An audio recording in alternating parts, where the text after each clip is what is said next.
रयते मधुनी नव्या युगाचा माणूस आता घडतो। प्रथम मी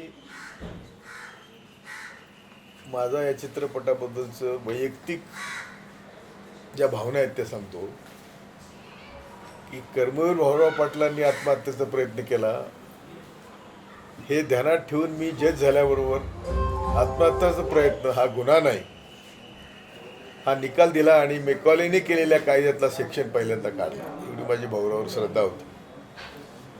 गाडगेबाबांचं चरित्र वाचून मी न्यायमूर्ती पदाचा राजीनामा दिला आहे। एक अंत्यबहादर माणूस एवढं प्रबोधन करतो तर आपण का करू नये।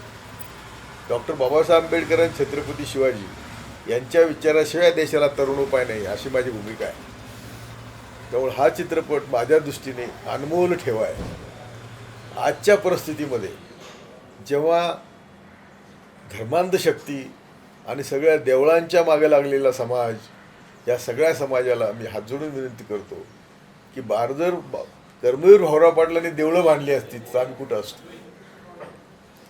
आणि म्हणून गाडगेबाबा स्वतः असं म्हटले की माझं चुकलं आत्तापर्यंत, मी कर्मवीर भाऊराव पाटलांच्यावरच काम केलं असतं तर हा समाज उजळला असता।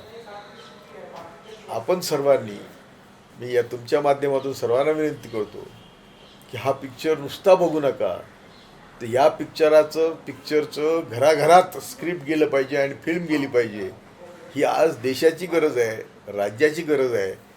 आणि म्हणून मी असं म्हणेल की याच्यासारखी दुसरी तुकारामाची गाथा गीता याच्या पुढे काही नाही। आणि अशा प्रकारचे फिल्म अशा तरुणांनी काढाव्यात ज्यांनी बिचाऱ्यांनी केले काम, त्याने फार मोठं काम केलं आहे, त्याच्याकडे पैसे नसताना काम केलं आहे। आणि आम्ही सगळे फक्त ओठाची सहानुभूती म्हणून ह्याच्यात बघण्यात अर्थ नाही, त्याला सक्रिय मदत केली पाहिजे अशी मी सर्वांना विनंती करतो। रयते मधुनी नव्या युगाचा माणूस आता घडतो आहे।